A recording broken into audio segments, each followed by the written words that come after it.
Hey everyone, so the government loves you so much they need to hurt you to prove it. That is the essence of the Washington Monument Syndrome, or as I like to say, you need the government so little they're going to hurt you to change your mind.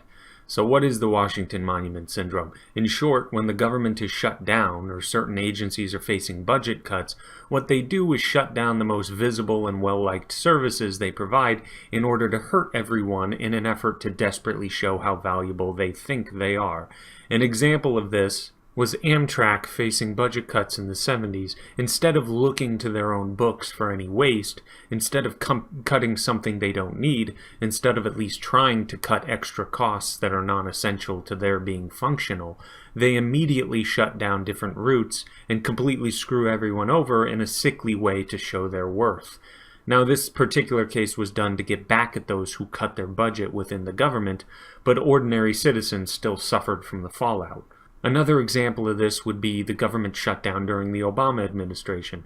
Not only did they shut down the World War II memorial, they actively spent money to send people in barricades there to prevent people, mainly old veterans in wheelchairs, from going through the World War II memorial, despite the fact that it was freely accessible during business hours and is outdoors. So it's pretty apparent that there is a very real intention here, and that is to take something away from society, to make sure you are deprived of something in order to remind you of how great the state is.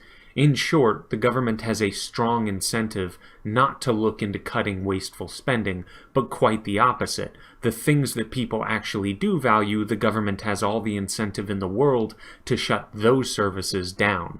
Now, I wonder if you can imagine a private company doing something like this. If a private company were having budgetary issues or facing possible bankruptcy or may possibly be going out of business, what would they do to instill confidence or loyalty in people? What would they do to try and get people back coming to their business? Would they cut their most beloved services? Would they make sure the most visible services they provide are taken away from people so people then realize how much they need them in a sort of creepy way? Of course not.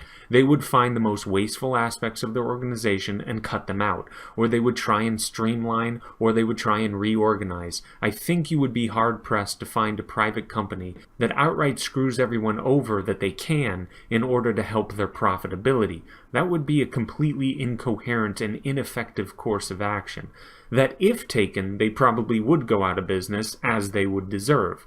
However, with government, taking away the most visible services is straight away their number one choice.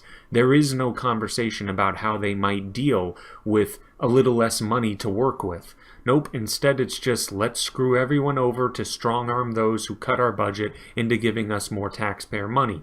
There is no incentive whatsoever to try and get their books in order. When we are dealing with the state, the Washington Monument Syndrome, sadly, is actually effective, and therein lies a stark difference between government and private business.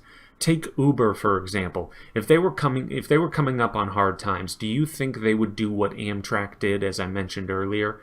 Just immediately start taking away services from people? Or do you think they might try and look at ways to streamline and cut costs?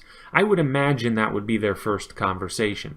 I don't think their immediate reaction would be to tell people in Los Angeles they'll no longer give them any rides until they get what they want.